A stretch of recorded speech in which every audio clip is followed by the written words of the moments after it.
జీ5 ఉండగా మీ favourite TV shows ని మీరు అస్సలు మిస్ అవ్వలేరు. Complete free. ఉండు, పాలు తీసుకొస్తాను. అయ్యో మీరా? వద్దండి. నాకు బాగోనప్పుడు నువ్వు నాకు సేవలు చేయాలా? నేను చేస్తే ఏంటి? టాబ్లెట్స్ వేసుకోవాలిగా, తీసుకొస్తానుండు.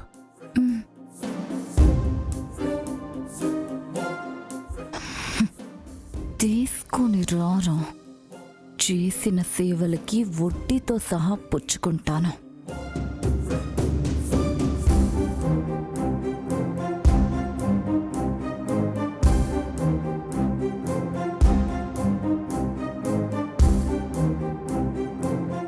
టాబ్లెట్ వేసుకో.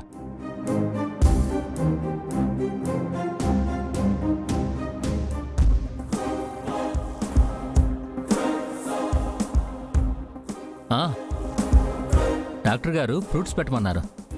ఇప్పుడేం వద్దండి. తినాలి శృతి, త్వరగా రికవర్ అవ్వద్దు.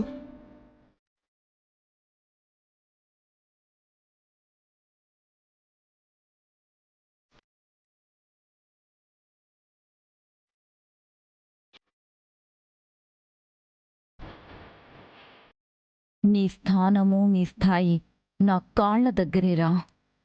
ఇన్ని రోజులు దీనికోసమే నేనన్నీ చేశాను. ఇక నా ఆస్తి కూడా నా చేతికొచ్చేస్తే పగలే నీకు చుక్కలు చుక్కలు చూపిస్తాను.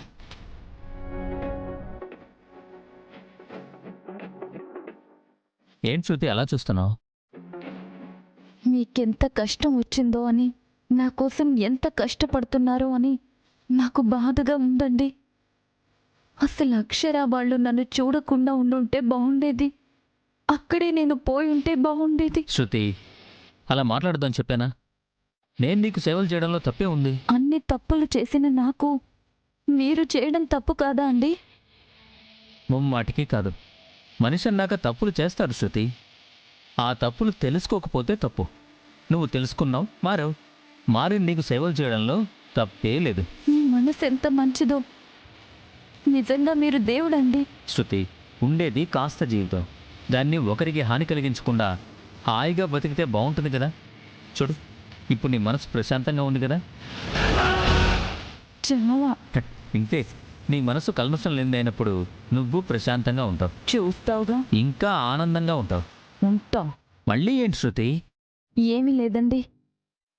అక్షర చెప్పిందని మీరు నన్ను నమ్ముతున్నారా? డైరెక్టర్ గారు చెప్పారని కాదు. నిన్న పెట్టిన 10 కోట్లు తీసుకుంటావు అనుకున్నాను. నువ్వు తీసుకోలేదుగా.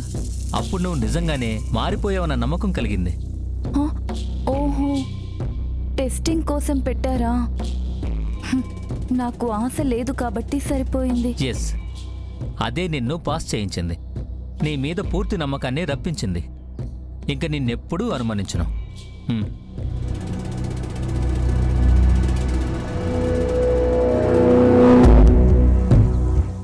నెక్స్ట్ ట్విస్ట్ చూడు, నీ గుండె ఆగుతుంది. అప్పుడు ఎలా ఉండేదానివి?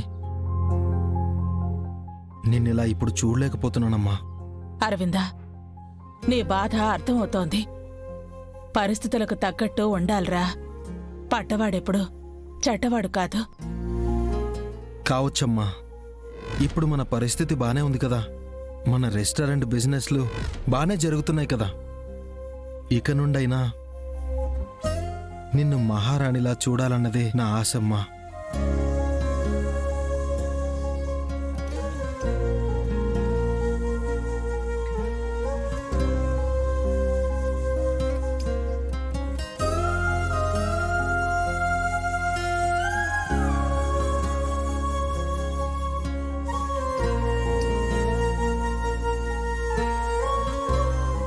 కన్న వాళ్ళని పట్టించుకొని వాళ్ళని చూశాను. నీలా ఆలోచించే కొడుకును నిన్నే చూస్తున్నాను. నీలాంటి బిడ్డలుండబట్టేరా పేగు బంధానికున్న విలువ ఇంకా ఉంది. గర్వంగా ఉంది నాన్న.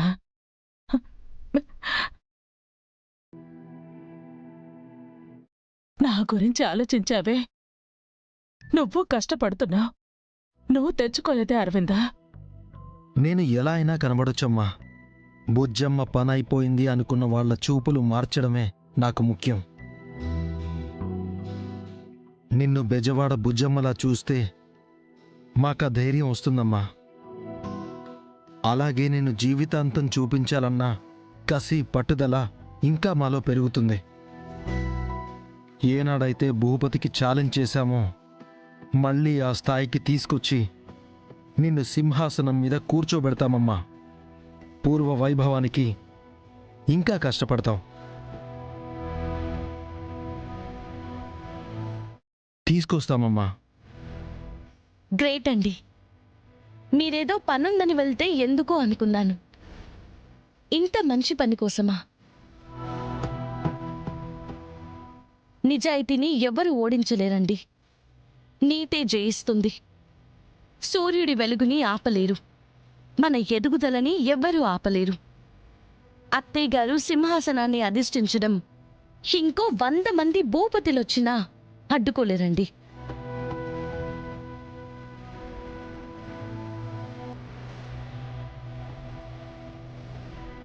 అత్తయ్య గారు, ఈ నాసే మా ఆశ. వెళ్ళు బుజ్జమ్మ. బెజవాడ బుజ్జమ్మలారా,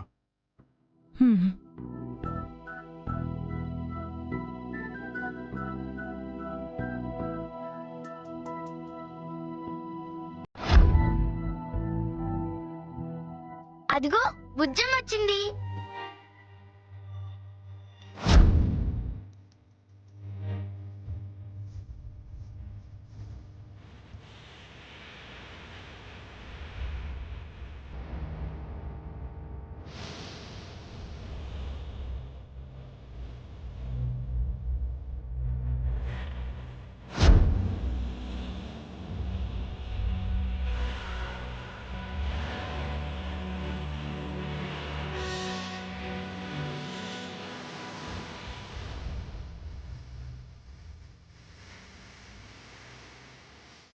సంతోషమేనా? ఈ సంతోషం నిరంతరం కావాలమ్మా. చేద్దామండి. జీ5 యాప్ డౌన్లోడ్ చేసి అన్ని ఎపిసోడ్స్ పూర్తి ఉచితంగా చూడండి.